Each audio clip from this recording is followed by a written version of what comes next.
The International Committee of the Red Cross presents Yemen, Land of Suffering, a production of the ICRC Information Service.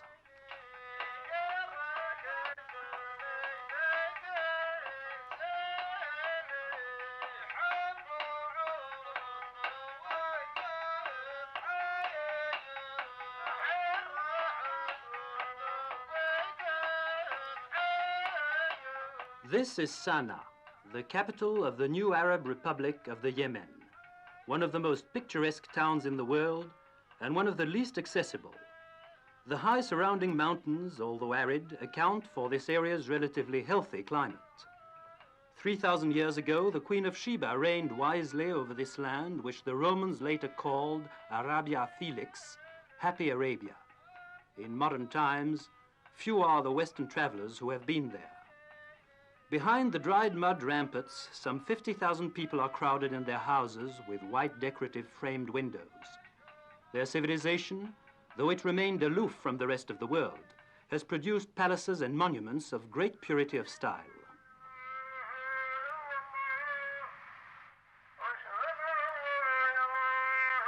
Who could remain indifferent to the beauty of the great mosque and its minarets, marvels of Zaydi architecture? In the streets and marketplaces, there is the usual noisy bustle of Arab towns, but uppermost in everybody's mind is the war between the royalists and the republicans. Towards the end of 1962, civil war broke out in the Yemen. World opinion was not unduly stirred, but the International Committee of the Red Cross undertook to bring assistance to the victims of this fratricidal struggle.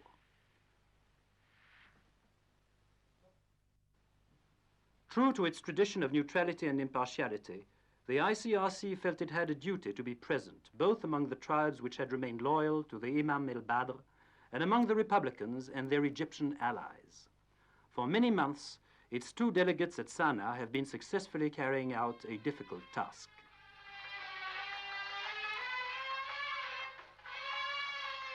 On this side of the front, however, no medical assistance from the Geneva Committee was required. The medical service of the United Arab Republic operates several hospitals for its troops and the Yemeni population. It is not the Red Cross which is in evidence here. The ambulances are marked with the sign of the Red Crescent. But although the emblem is different, the spirit is the same. Whether Republican or Royalist, in suffering, men are united in brotherhood. This hospital under canvas, a few miles from the mountainous region held by the Royalist tribes, is not far from the fighting. The atmosphere of calm is deceptive. Sheltered from the blazing sun lie men in pain, some perhaps dying. But there are also men who still follow the example set by Henri Dunant 100 years ago.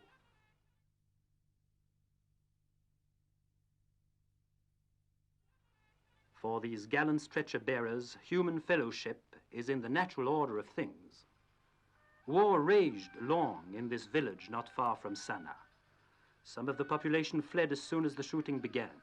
Those left behind continue in dread to till the stony ground, while the elders pray to Allah for merciful intervention. Here too, war brings fear and suffering, famine and death. Ever since their arrival, the Egyptians have guarded the entrance to this huge pit to prevent the people from going to this foul quagmire.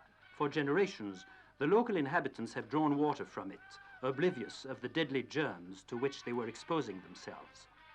Now, the medical service of the United Arab Republic brings the drinking water to the village every day, and the people all agree that water brought by lorry tastes better than water from a morass.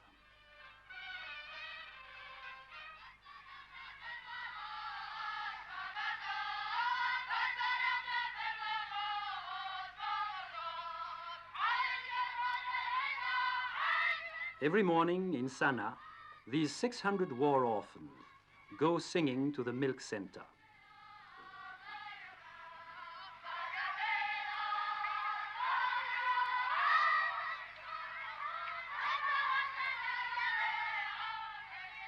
They too stricken by the ravages of war, are in need of assistance from the ICRC delegation. Previously, they were totally lacking in the very commodity which could do them most good, milk. On arrival at the milk center, the children patiently wait their turn in groups of 10. Watched by their guardians, who also welcome this godsend, they enjoy to the full this beverage to which the delegates from Geneva have added vitamins. To make up for the shortage of cups and glasses, sterilized empty food tins have been converted into drinking mugs.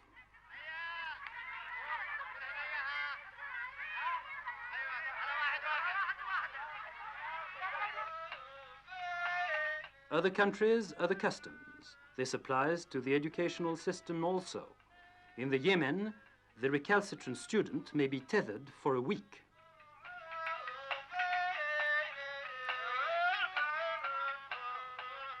"200 boys are living in this palace at the Republican government's expense.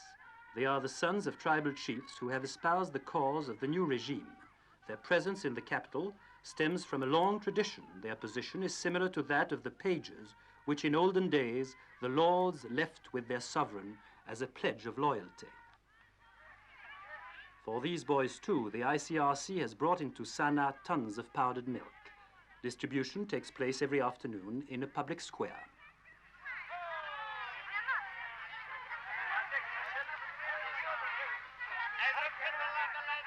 Tomorrow, these children of the young republic will form the elite of their country, which for centuries has remained on the fringe of progress.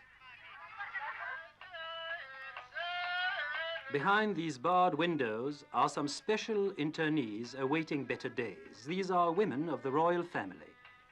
The Red Cross delegates regularly bring them relief and news of their relatives.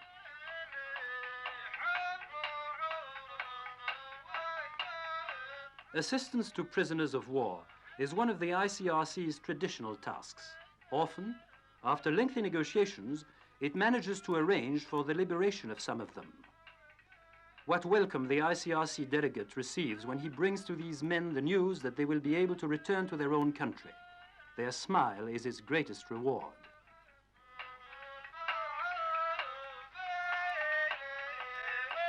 This moment of joy, they owe it to the universally respected emblem flying here high in the Sana'a sky. In the north of the Yemen, there was neither equipment nor personnel for the care of the royalist wounded. The ICRC undertook an even heavier task than in Sana'a, the setting up of a field hospital at Ukt.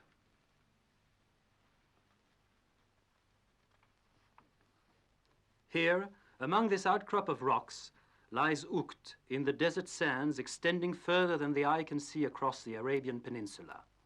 A few months ago, only some Bedouin tribes and camel caravans frequented this spot.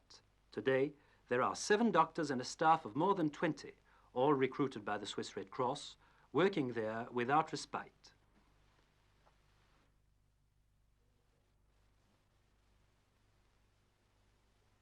Every day, the royalist wounded and sick converge upon this canvas village, making their way by lorry, camel, donkey, or foot to this haven of human fellowship.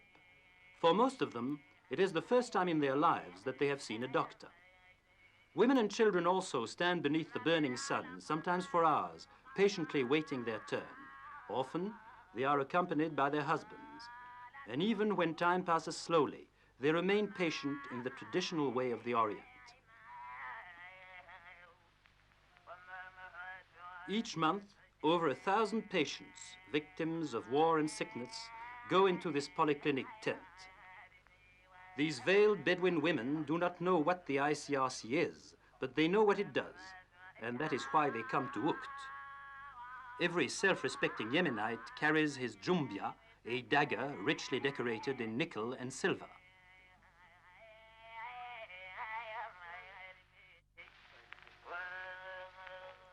One of the most delicate tasks facing the head of the hospital is to maintain good relations with the local dignitaries.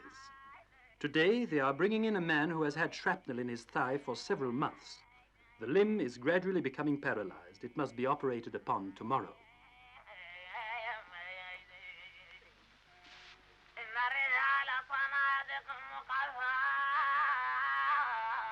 Twice a day, the doctors visit the ward tents in which the most seriously injured are lying.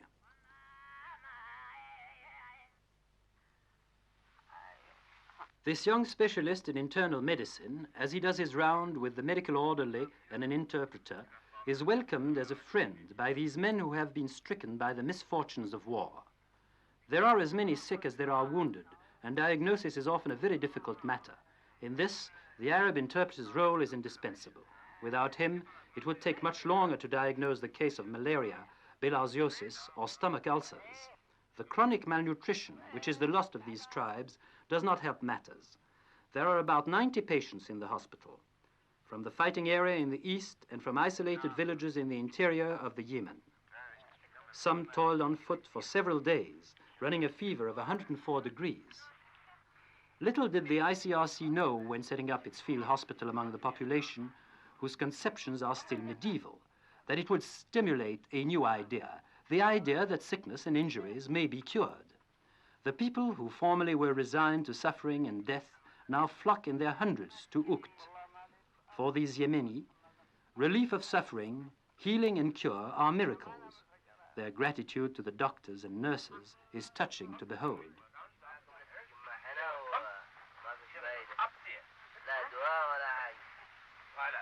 Shukran, shukran, thank you, they repeat after being tended by the man in white.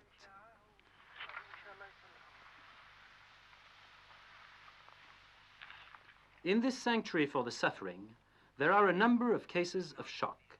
They have lived through the nightmare of war, they have survived air raids, they have seen those dearest to them killed.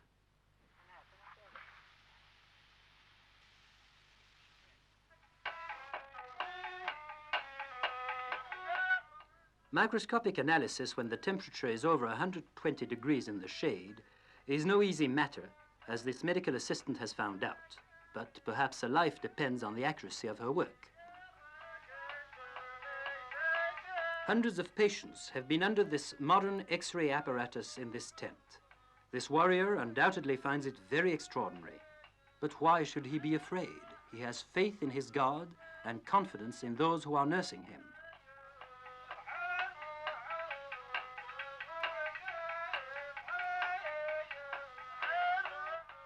In this negative, as in others, the radiologist can read the misfortunes and suffering of a people. A casualty is brought in from the front this very morning. He has been seriously wounded in the stomach by shrapnel. Here in this white cabin, called the cleaner box, a marvelous example of technology in the service of medicine, the surgeons will save his life. The whole unit had to be hauled across the rough tracks of Saudi Arabia and the Yemen for 15 days.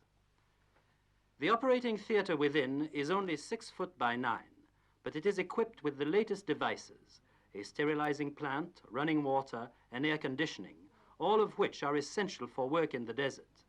Now, with lancet, forceps, aseptic thread, and the other implements of his profession, the masked white-robed surgeon and his assistants carry out operations at Ukt, just like in any hospital in a modern city, whilst an anesthetist keeps a watchful eye on her apparatus.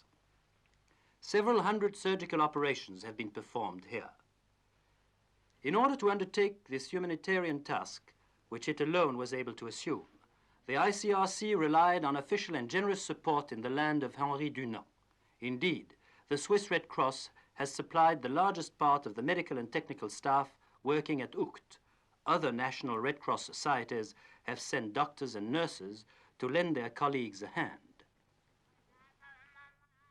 Lost in the vast expanse of desert wastes, these volunteers, doctors and assistants, accomplish a difficult but magnificent task.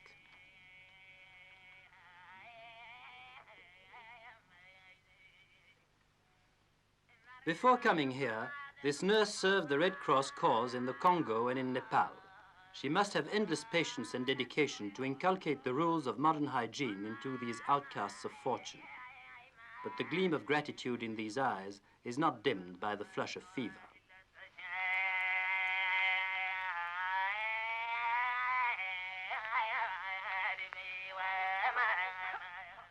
This Bedouin woman, the mother of several children, has seldom had an opportunity to wash with soap. This, for her, is indeed a luxury.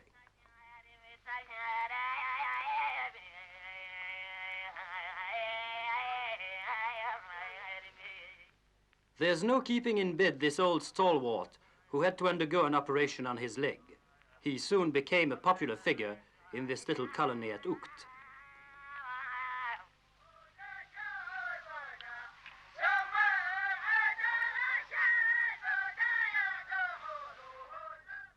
This is a big day for the hospital. A plane has arrived from Switzerland with several tons of equipment, food, and medical supplies. But this is an exceptional case. For the sake of economy, most supplies come by lorry, a long haul lasting several days and not without danger. Sometimes, the sandstorms are so strong that the tents are inadequate to protect stocks, which must be tucked away between the rocks and covered with large plastic sheets.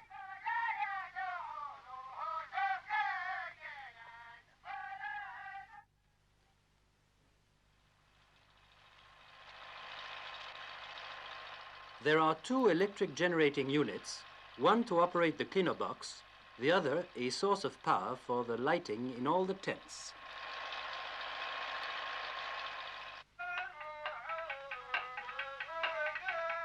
In the open-air kitchen, the cook has to rely on his two wood-burning stoves, but the food is appetizing nevertheless. The main difficulty is the water supply. It never rains at Ukt, and the nearest well is 15 miles away. A water truck makes the trip every day to bring back the precious liquid.